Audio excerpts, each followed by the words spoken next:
aloft over the Atlantic seaboard one fine morning in 1943, an imposing force of American naval air power proceeds to an important rendezvous. This force is the aircraft complement of a new carrier: fighters, dive bombers, torpedo bombers. With the air group commander leading everyone, they are flying out to sea to join the ship which will be their floating home and fighting base. He is one of many carriers which the American people have built since Pearl Harbor to destroy the enemy in his own part of the world, far away. And there now is our base, powerful and serene. In honor of all American aircraft carriers, let us call her the Fighting Lady.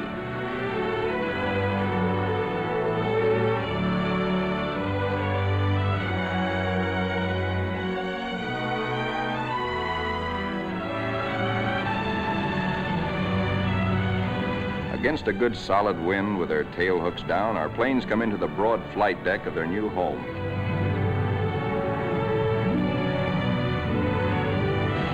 In case the plane's hook fails to catch the arresting gear, there's a series of stout wire barriers.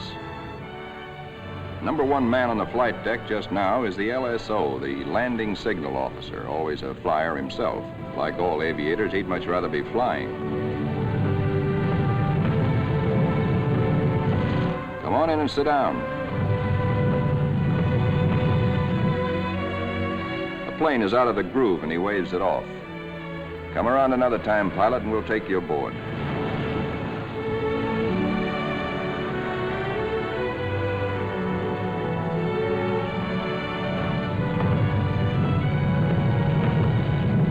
When planes land, they taxi quickly forward out of the way. Later, they'll have to be shifted to the stern and rearranged in proper position for takeoff.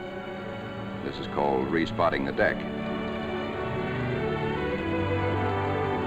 Here is our skipper, Jocko, a veteran Navy flyer, Annapolis, 1917.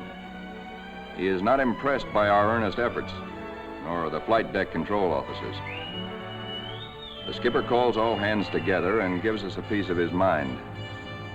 We'll never be ready for combat unless you flight deck crews learn right now to work as a team. Don't you men realize that before long we'll be in dangerous waters? That's too slow. Bear a hand.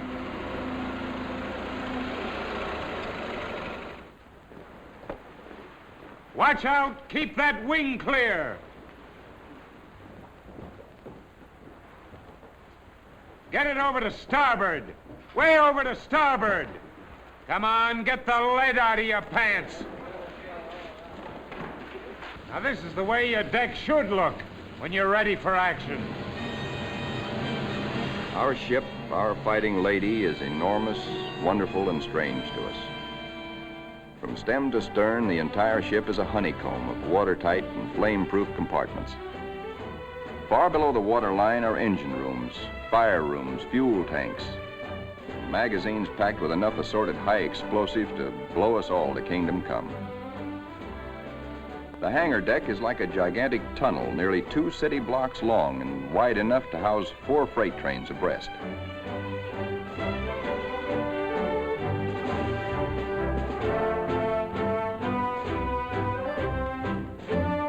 It'll take us a week, a month maybe, to learn our way around. These new surroundings are as mysterious to us as they are cold and impersonal. Our Fighting Lady is like a huge floating cave, noisy and uncomfortable.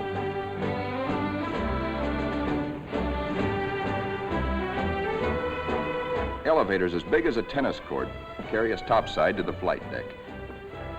The great superstructure rising amidships is called the island. This is truly the ship's nerve center, its fighting brain.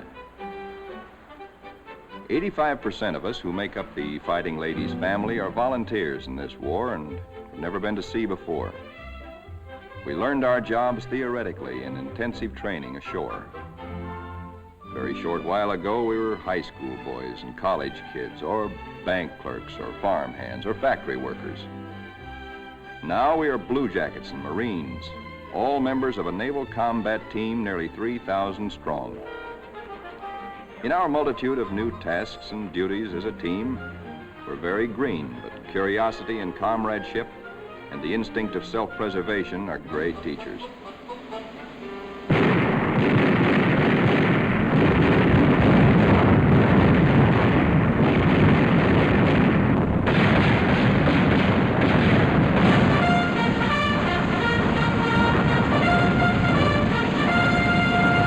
Some of us have to master the delicate and complicated instruments which control the fire of our 5-inch batteries, the guns that must defend the fighting lady when enemy dive bombers and torpedo planes attack.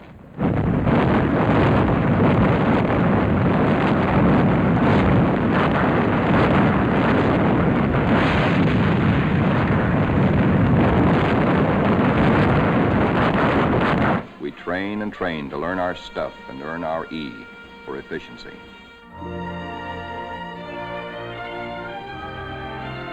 The Fighting Lady's destination is still a closely guarded secret, but no one can hide the fact that we're entering tropical waters.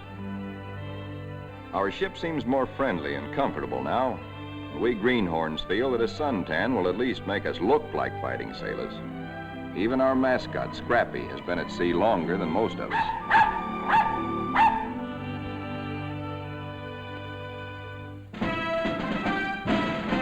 Some of the mystery that has been hanging over us is lifted when we enter the Panama Canal. There is a lot of unprofessional nervousness about whether or not we're too big to get through the locks. By using lines instead of fenders, we do get through, as the naval constructors knew all along we would. Come on, hop aboard. We're going places. For 2 cents, I would. Do you know anybody wants to swap?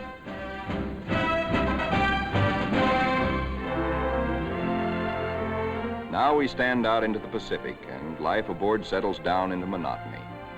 Here are our aircraft pilots, officers all. Ship's company call them the glamour boys. They are the men who fly and fight our planes. All the efforts of all the rest of us are concentrated on putting these people into the air and getting them back again.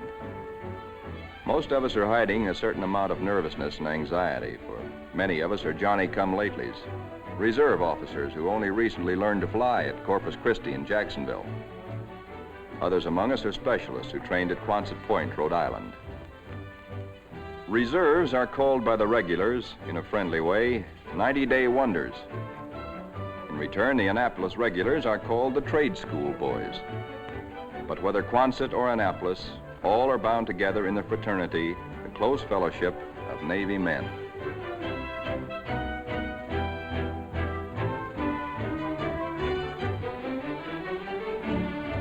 Among the ship's non-commissioned personnel, almost 3,000 blue jackets and 100 Marines, the hottest shots are the air crewmen, aerial gunners, and radio men. These boys and the plane captains are the partners of the glamour boys in the air. By non-flying blue jackets, they are called Zoom pigeons or Airedales.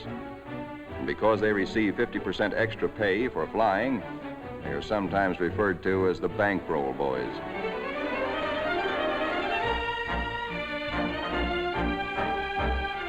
Everybody aboard ship backs up the flying group. This requires the efforts of all manner of people. Many of the jobs are far from glamorous. All the little tasks and services you find along Main Street must be performed by some members of our carrier's crew. For though the Fighting Lady is a powerful ship of war, she is also a sizable American community, whose population must be supplied with all the necessities and some of the comforts of home.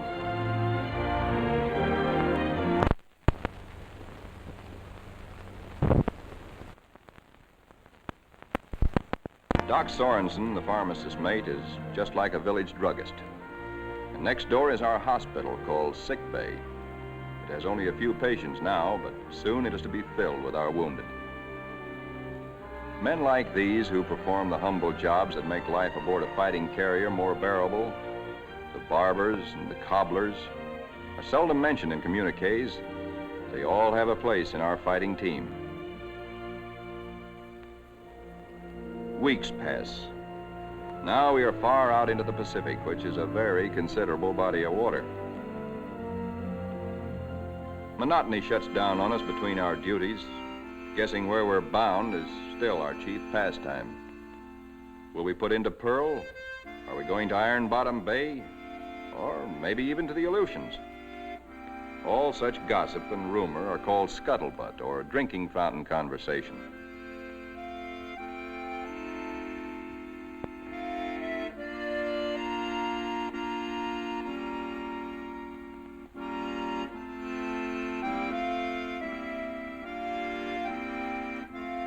Throughout the ship, men get together in little groups to take refuge from the heavy burden of waiting for something to happen.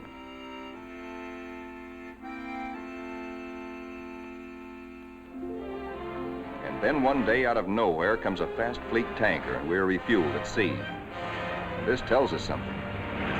This tells us that we are not going to Pearl or any other land base for a long, long time.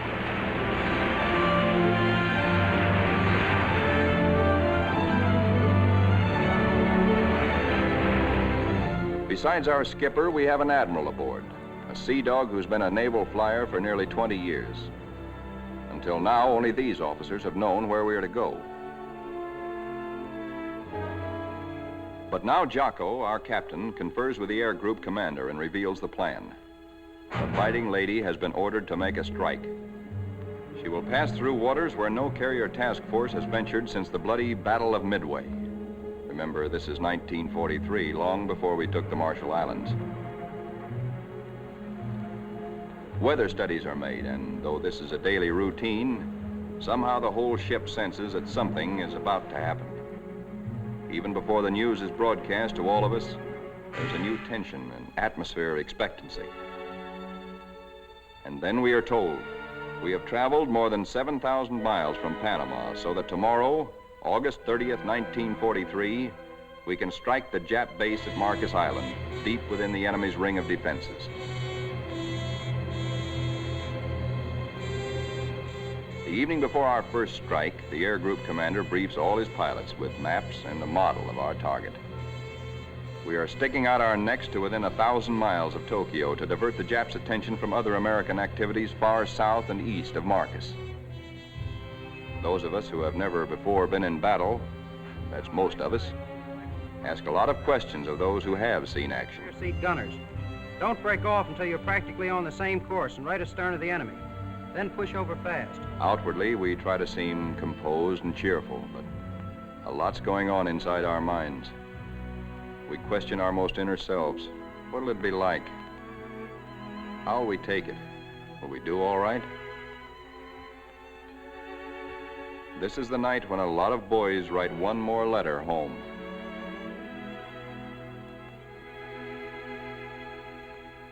Among those playing acey-deucey in the wardroom is a chubby 23-year-old from Eureka Springs, Arkansas, Lieutenant E.T. Stover, nicknamed Smokey.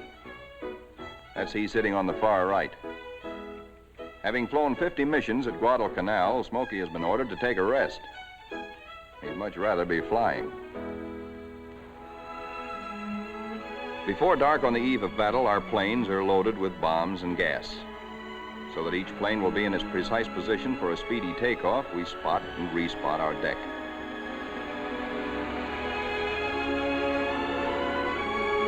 Now all is perfect. We will strike at dawn. And now GQ, General Quarters.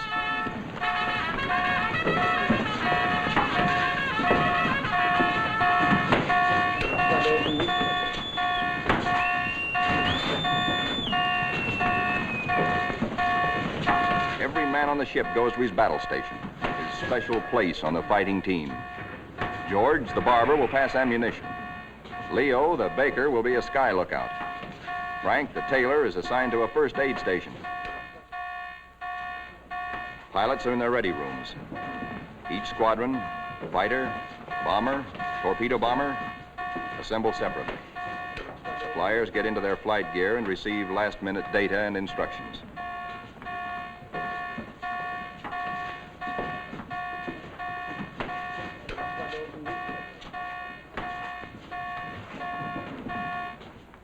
On the flight deck, our first battle dawn awaits us.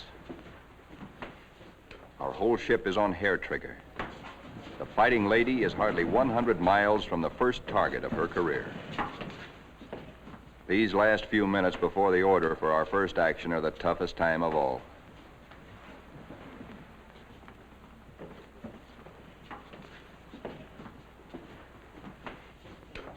A wise man once said, war is mostly waiting. We learn now what that can mean. At last the word comes. Pilots, man your planes. Ready Room 3, roger. Pilots, man your planes.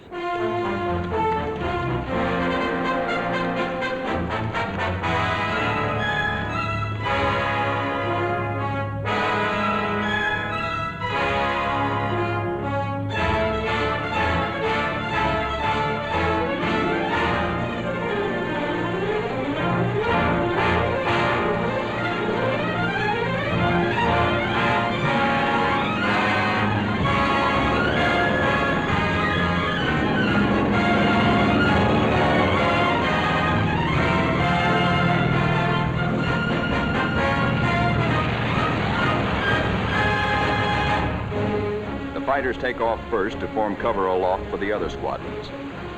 Then the bombers, heavy laden with destruction.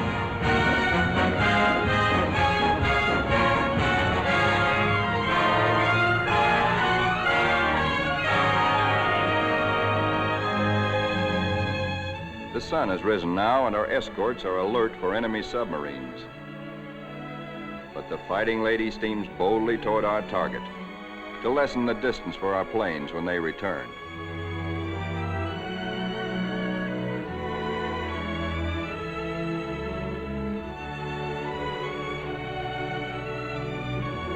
The radio plotting room is the electric eye and ear by which the Fighting Lady detects and keeps tab on all planes and ships for miles around us.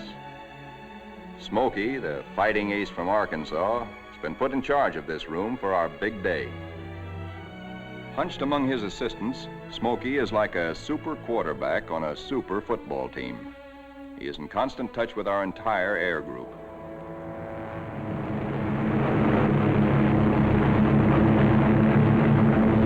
As our first fighters race in toward Marcus Island, they stay low, hoping to escape detection by the enemy's radar. Then they climb suddenly and dive, a surprise strafing attack on the enemy's airstrips. These red balls floating up at us so lazily are anti-aircraft fire. There is 3 times as much of it coming up at us as we can see, because only 1 shell in 3 is a tracer. What look like fiery polywogs are tracers from our own wing guns. The ack-ack is much heavier than expected, but through it we go to knock out enemy bombers on the ground. All through these battle pictures, realize that we are looking straight down our own gun barrels. These pictures are taken automatically by the same mechanism that operates the guns. Pictures even shake with the gun's recoil. Our eye is now the very eye of our fighting airplane.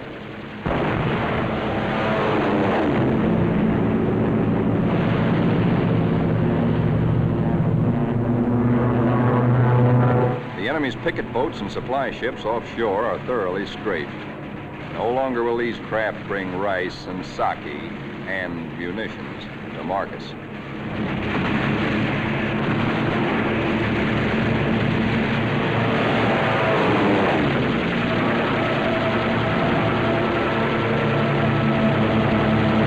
Our bombers flying higher see the island beginning to burn.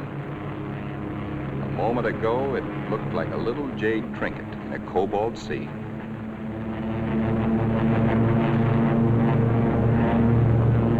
As the fighters and bombers swing victoriously away from Marcus Island, towering columns of smoke show the thorough job our boys have done. Back aboard ship, Smokey is tracking the flyers with care to be sure that none is missing and that no enemy planes are trying to follow them out to our Fighting Lady.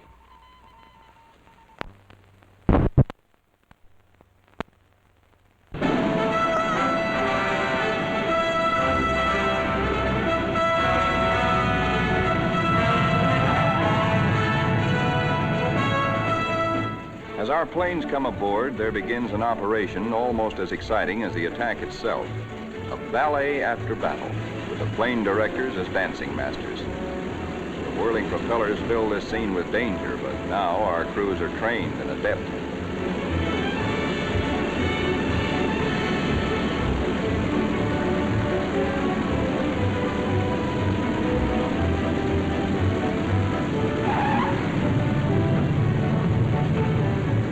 landing signal officer performs an eloquent adagio on the Fighting Lady's stern. A warning to the rest of the cast to stay off stage until a limping member can be led out of the way.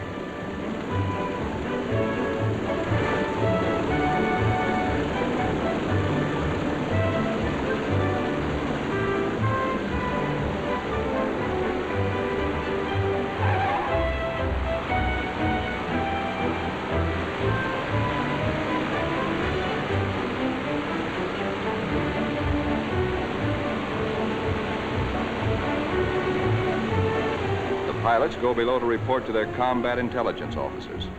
They have hot news, good news. They tell what they saw and did, how many rounds of ammunition they fired, how many bombs they dropped, what they hit, what they noticed at the target that was new and different or that may need hitting again. As the reports are added up and our combat photographers develop their pictures, the story becomes better and better. Every single Jap bomber on Marcus has been destroyed. 80% of the shore installations blasted or set afire. Hangars, radio stations, gas dumps, ammunition dumps. Marcus is now a lovely mess. In the radio plot, Smokey is worried. There are planes still up there and he's wondering about them. They are ours, though, delayed by battle damage. Landing a shot-up plane on the carrier is a crucial test of how well-trained, how alert and steady a naval flyer is.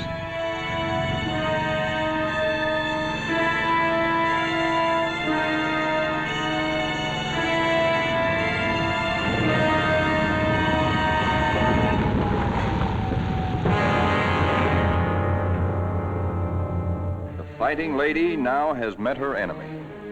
In the wardroom, the pilots who this morning felt new and nervous now talk like veterans. We have been baptized by fire and have survived nicely. We of the Fighting Lady are growing up.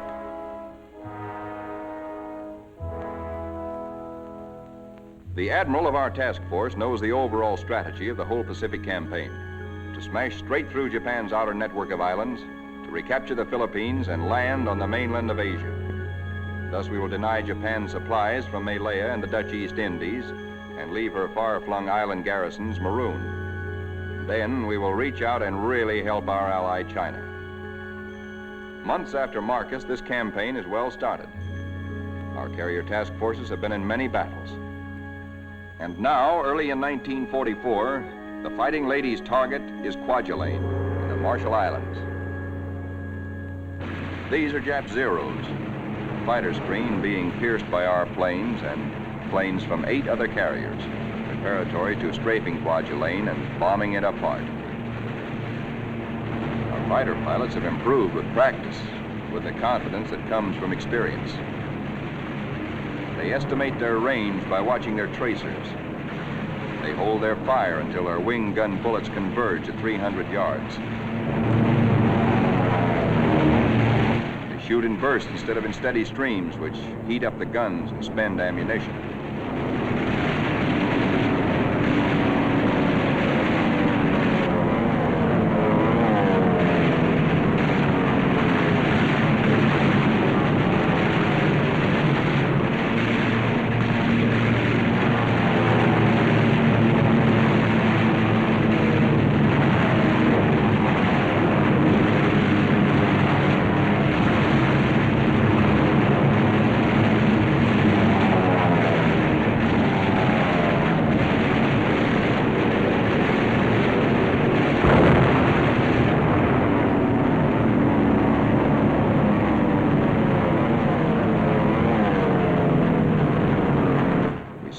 Kwajalein burning, very satisfactory.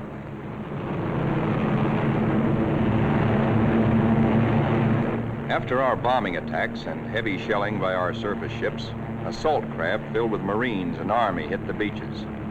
And very soon after that, Kwajalein is ours.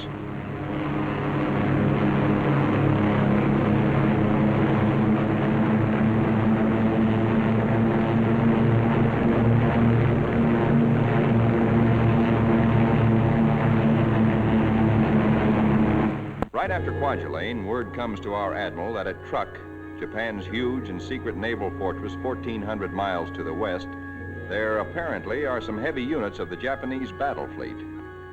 Perhaps we can surprise them. Again, the Fighting Ladies Squadron and squadrons from other carriers take off for combat. A lot of mouths are dry at the thought that our target is mighty truck. The rear seat gunners look back at the Fighting Lady, wondering when and if they will ever return to her.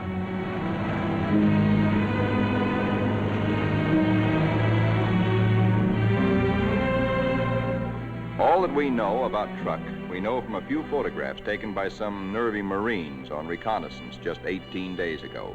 We hear that it is a complex of heavily fortified islands surrounded by airstrips, with naval anchorages at certain spots among the islands. For the next 2 days, more than 1,000 of our carrier-based planes are going to sweep in on truck in relays. The planes appear to float gently off our bow. Actually, their airspeed is a good 70 knots. Diving in on truck, we again turn on our guns and their synchronized cameras. Truck's defenders are aloft and we smack them hard.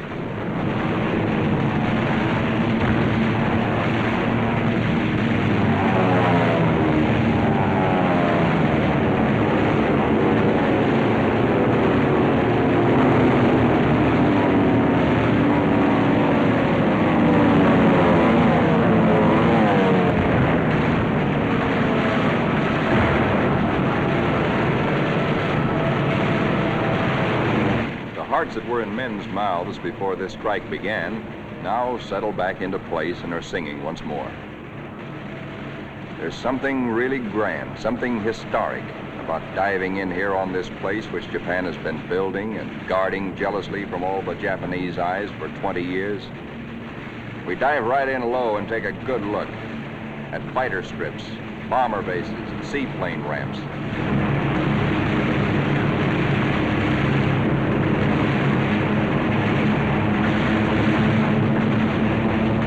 In an almost vertical dive, the pilot may black out or go blind for a moment when he pulls up and out at the bottom, but the camera won't black out. It cannot see the landing of our own bomb, for we'll be up and away before that reaches the target, but it records the hits of other planes ahead of us.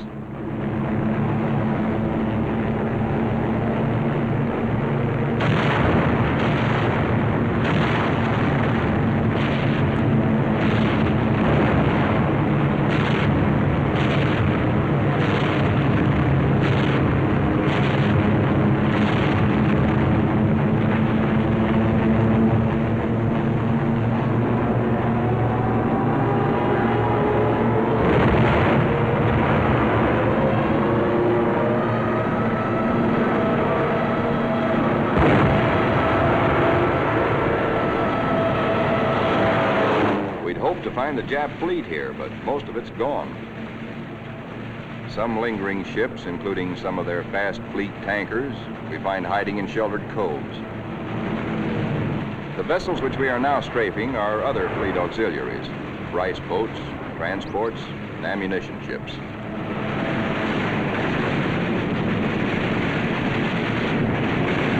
With bursts of 50 caliber incendiaries and armor-piercing slugs, we set them on fire, rip them open, often wide enough to sink.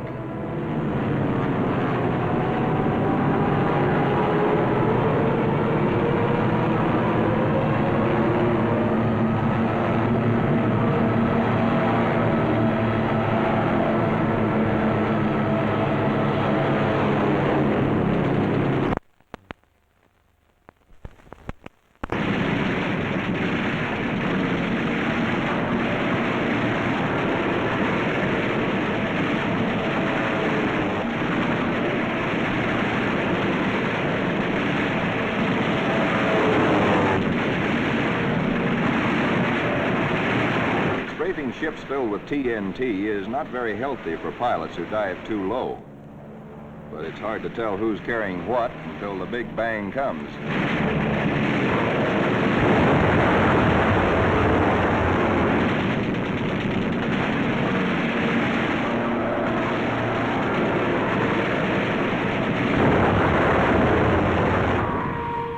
the deck at 130 miles an hour with a flap shot away, all a pilot can hope to save is his own skin. Here comes our new air group commander. He's had a bit of trouble. His windshield is blotted with blood, and he has to feel his way aboard. Strafing at low altitude, he took a 40-millimeter anti-aircraft burst right in the face. More than 200 wounds, and his plane a sieve. But he'll live to fly again. Some planes will not return, but others come back and land somehow, anyhow. Considering the toughness of truck, our losses are astonishingly light. No time is lost getting casualties below.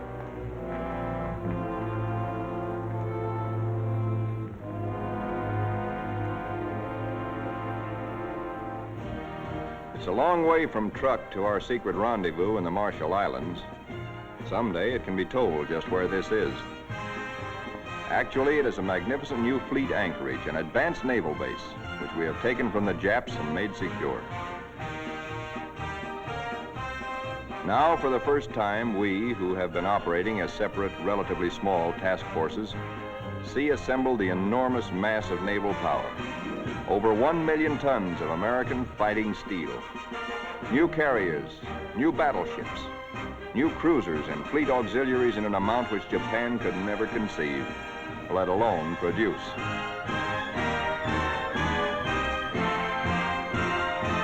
That we are able to maintain supply lines over the vast distances of the Pacific is one of the miracles of this war. In the comforting presence of so much power, we relax and refresh our battle-strained nerves. Pushing my head under. Hey, Benny, when you gonna die? Who taught you to swim? Hey!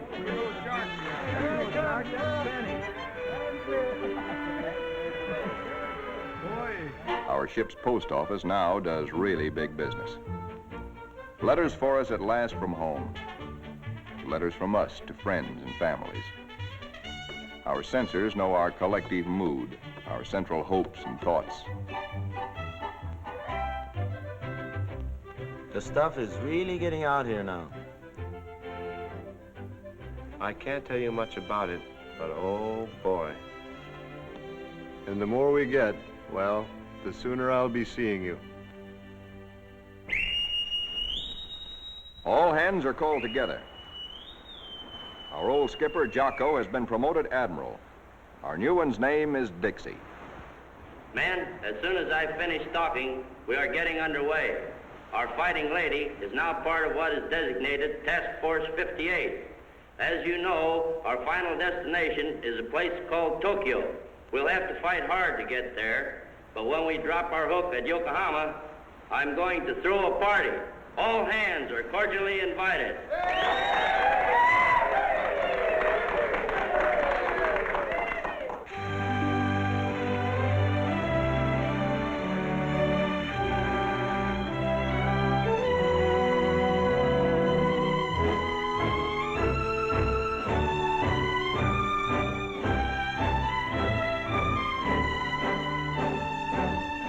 Our task forces are built compactly now around carriers like ourselves with speedy new battle wagons at our side.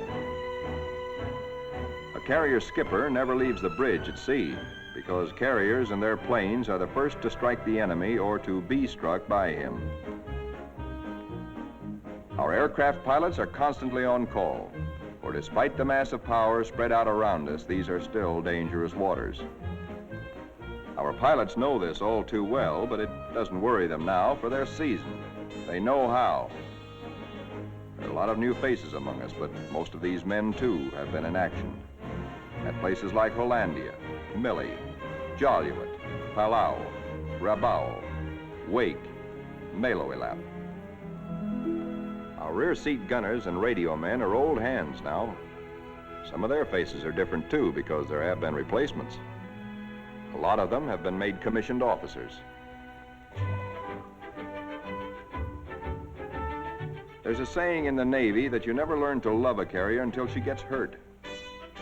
Well, perhaps we don't really love our fighting lady, but we've become mighty fond of her and almost comfortable, almost at home.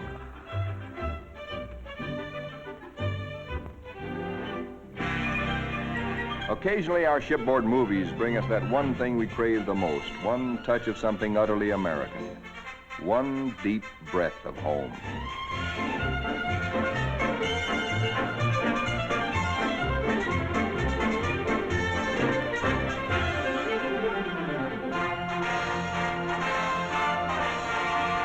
Like Jocko, our new skipper, Dixie, is an old hell-diving Navy pilot. In their battle caps, he and Admiral Mitcher look like big league baseball managers. Northwest we steam, and never before in history has an ocean borne such a weight of naval power. Not a Jutland, not a Japan's proud boast, Tsushima, was there anywhere near the force with which we now assert that this is our ocean. This is our air. And we're seeking the Japanese battle fleet to prove it.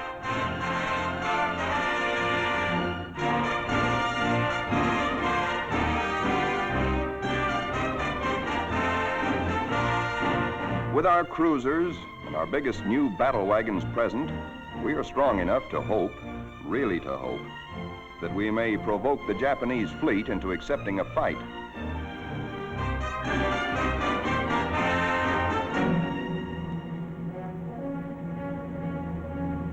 We're joined by plotting Coast Guard and Navy transports. The Marines again. So another amphibious assault is cooking.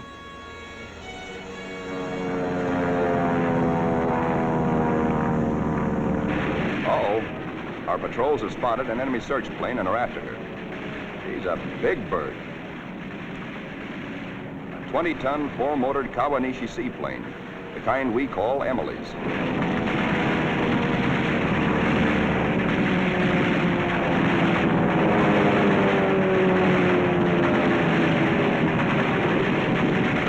Miss Emily's a tough old girl. Right now, she's screaming for help and telling Tokyo by radio where we are. Hellcats are closing in on her.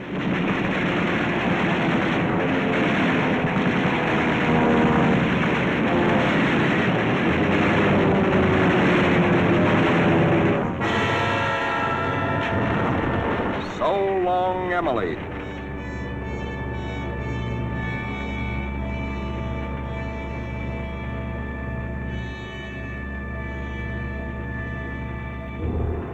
Now that the enemy knows where we are, and we know he knows, our brass hats get together on final arrangements for what may turn into another Midway.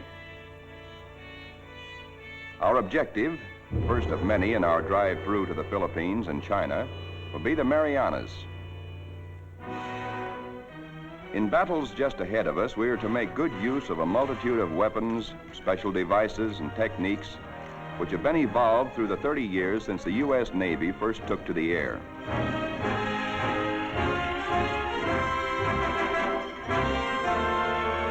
Not only did our naval flyers create the aircraft carrier itself, but it was they who devised the torpedo plane and invented and perfected dive bombing.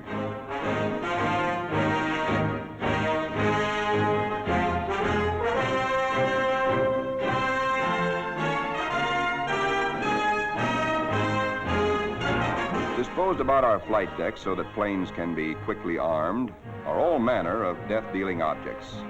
500, 1,000, and 2,000-pound bombs.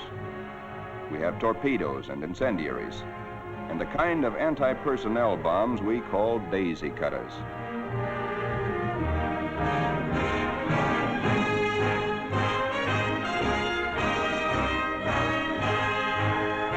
Some of our bombs are armor-piercing, some for fragmentation.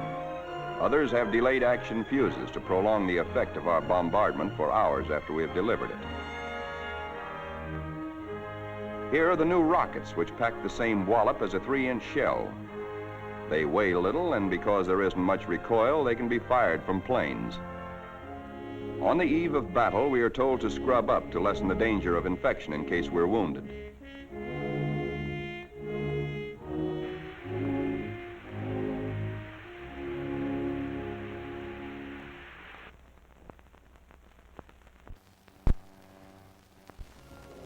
As well as our bodies, most of us prepare our souls.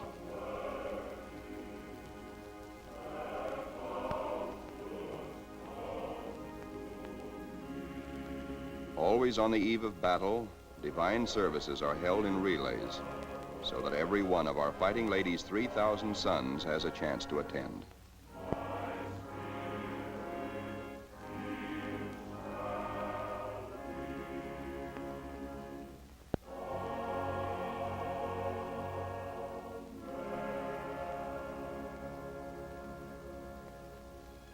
As the eve before battle lengthens, there is the usual waiting. Again, we're reminded that war is mostly waiting.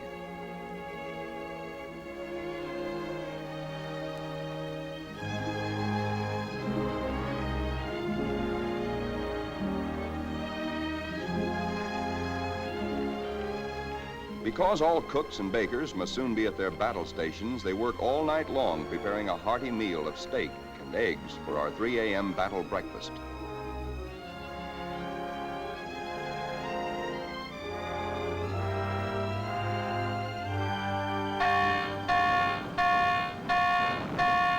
We are being attacked.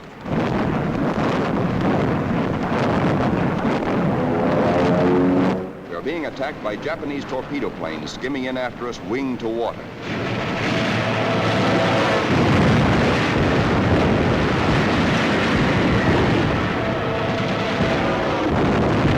All they want is one hit on our flight deck. We have nearly 90 planes fueled and loaded with bombs, ready for the takeoff.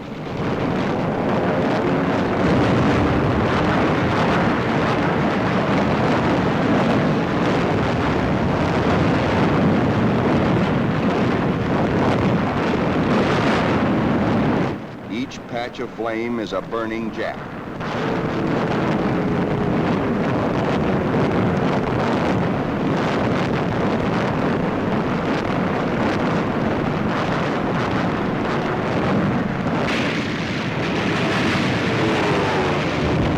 In this surprise attack, 19 Japs are polished off by our ship's batteries. Not a single carrier is hit. We have been fortunate. So now commences another major moment in the fighting lady's career. Flight quarters sounds. In this modern warfare, the young plane captains are to their pilots what squires were to armored knights of old. In this operation, typical of many more to come, a lot of other fighting ladies will be involved. And nearly 2,000 carrier-based planes, all of them attacking in air groups like our own.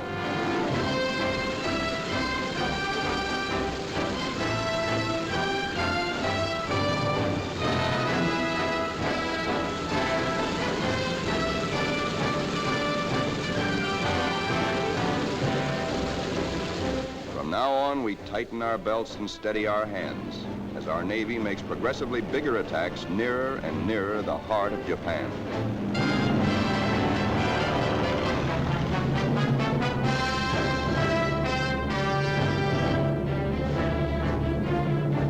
At his post and radio plot, tracking down enemy planes and cursing the luck that keeps him out of the air, Smokey chafes at being grounded on a day like this, especially when targets are juicy ones. All the Jap air bases and military installations in the Marianas, and a special prize package, Guam, the island which we did not fortify, but the Japs did. Now comes word that the Japs have sent strong air reinforcements to Tinian, which flanks Guam.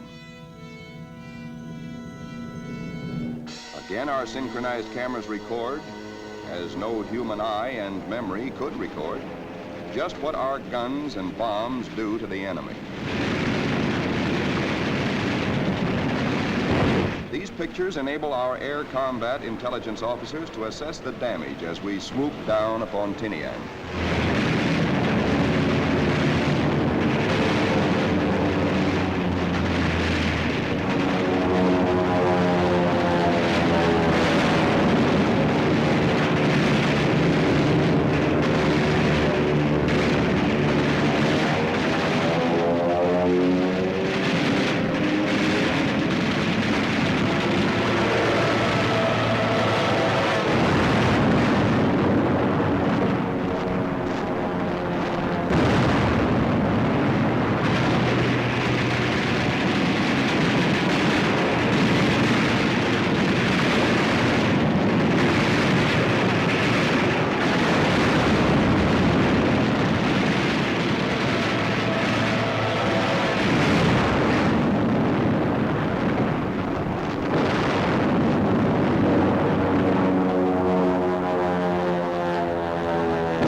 planes return for more fuel and ammunition, the surface vessels take over.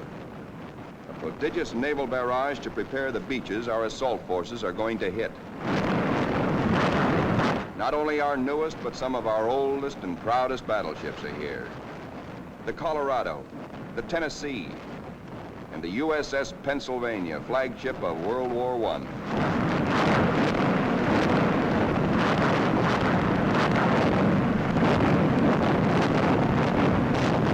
Winging home to the Fighting Lady, several of our planes, crippled, make a game attempt to land. Now is when the landing signal officer must judge not only the speed, but estimate the battle damage of planes like these.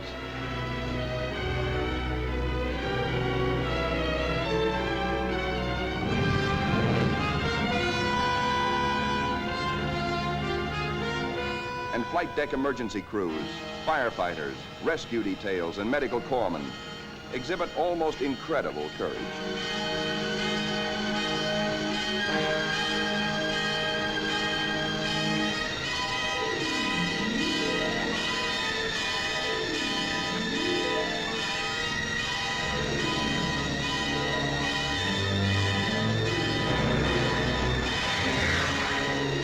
The pilot of a torpedo plane has been unable to release his load of incendiaries.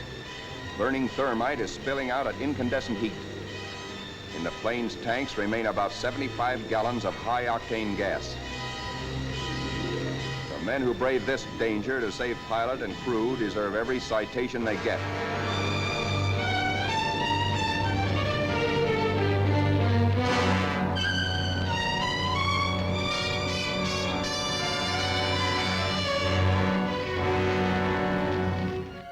In the ready rooms, intelligence officers question battle-weary pilots. What did you see? Any Jap carriers in sight? Are you sure they were carrier-based planes? Then from radio plot comes uncomfortable news. Torpedo planes and dive bombers from enemy aircraft carriers are approaching.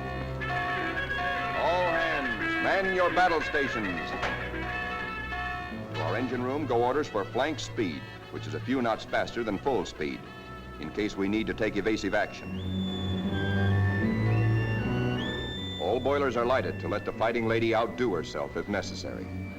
The engine room people turn on the heat, and the propeller shafts churn like fate in their alleys.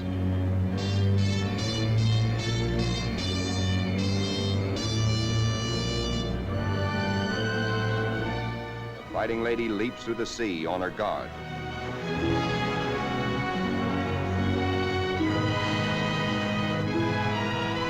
Skipper Dixie gears himself for action, and so does wise old Scrappy.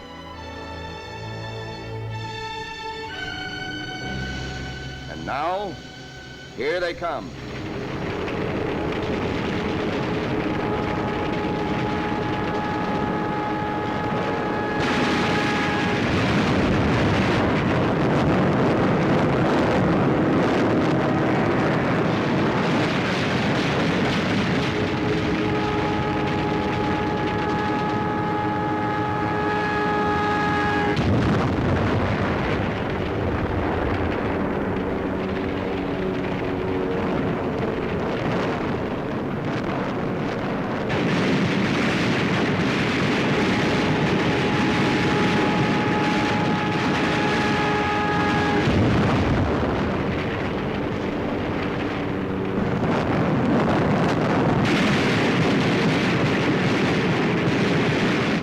Jap Jill, torpedo bomber, miraculously keeps coming through our wall of flak. She's approaching us fast with a life that must be charmed. Our gunners throw everything they've got, but still she comes. If he ever releases that torpedo,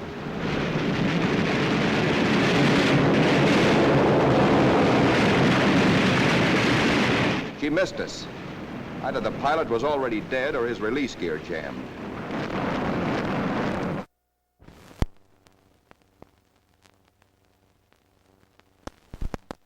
When Smokey, the pride of Arkansas, hears about that one, he almost takes off. Now our reconnaissance has spotted the Japanese task forces. This is the moment we've been fighting and praying for. Every plane that can fly and every qualified pilot is ordered into the air. At last, Smokey gets his chance to fly again. Pilots, man your planes. Pilots, man your planes.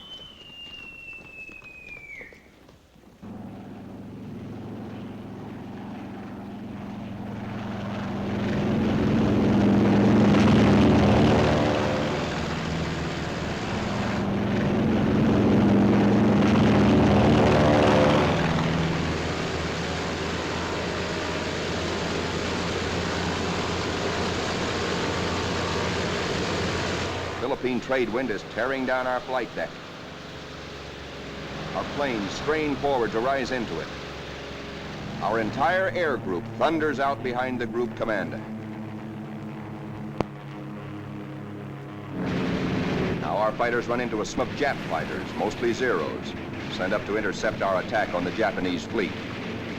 A mad aerial scramble begins, which the boys to this day still call the Marianas Turkey Shoot. 369 Jap planes are shot down in this single day, to our loss of 22. Japanese plane makers have sacrificed strength and firepower for agility. Their planes disintegrate quickly when you hit them. They have no armor plate, as ours have, nor are their gas tanks self-sealing.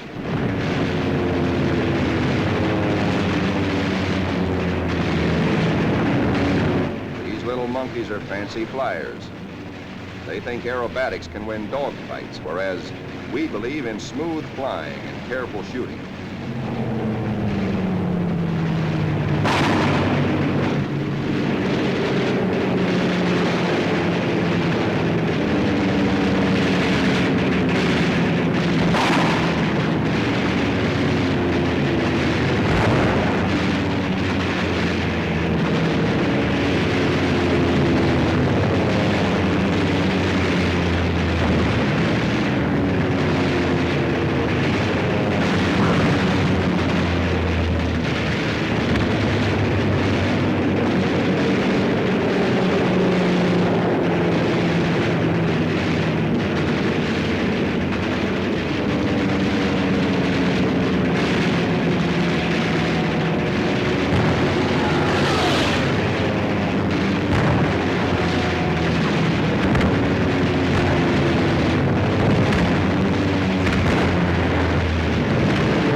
Now, at last, through a late afternoon haze from high altitude, our air combat group sights the Imperial Japanese battle fleet.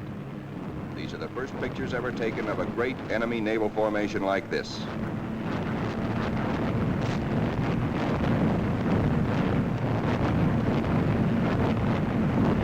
There it is, that Imperial fleet, crawling around below us in violent evasive action.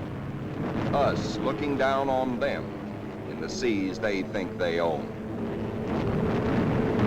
Some of these Japanese ships are scampering away at better than 40 knots. When you bore straight down on them, they twist, squirm.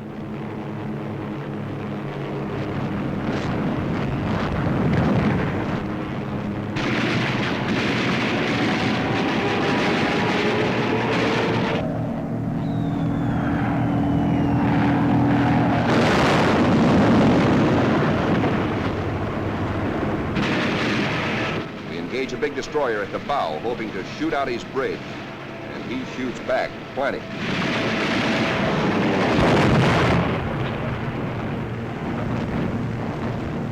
Let's go down after that cruiser. He answers us emphatically from the forward turret.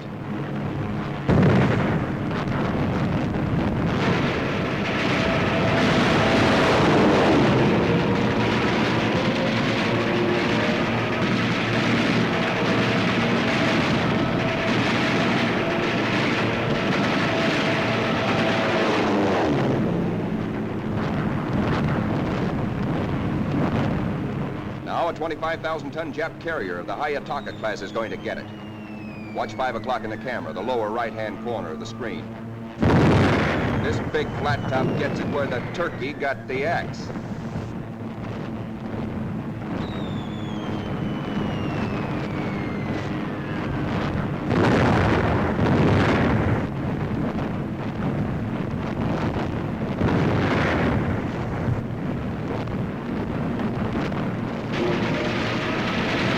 When you touch off some of these babies, just watch this one. And now we come home from the Battle of the Philippine Sea. 17 Jap warships have been sunk or severely damaged. Several of our returning planes have been badly shot up. A dive bomber comes in out of gas. He pulls off to starboard but noses over because his wheels are down.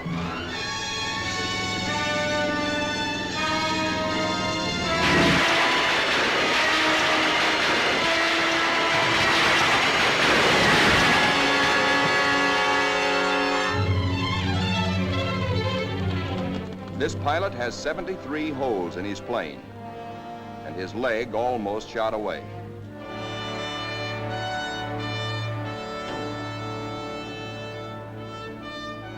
To clear the deck for other planes, number 30, badly damaged, is jettisoned, given the deep 6.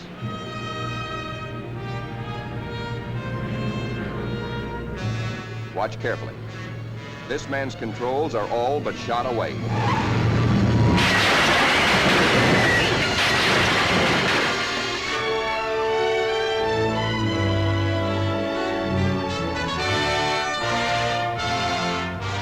Steps out of it, smiling. And now it is time to paint up the scores. On this fine morning, just a year after being commissioned, the Fighting Lady is beginning to look like a stamp album. She has done her share, amassing Task Force 58's grand total of 757 Jap aircraft destroyed in a 2-week turkey shoot.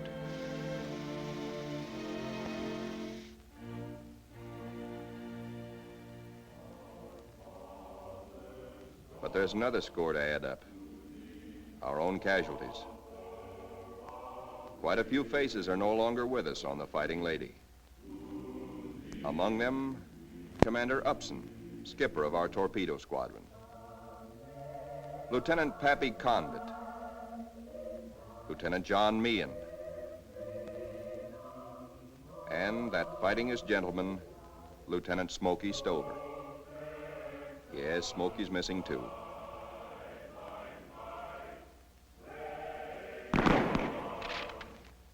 Salute them under their country's flag. For they were brave, they were gallant. Others will come forward to take their places. For the battles we have fought on the seas and in the sky are only the beginning. Still hungry for battle will steam our carrier. Serene, powerful, unafraid. She and her planes will come home again someday, God grant, but not until the bitter, glorious end. For she is, and we salute her, the Fighting Lady.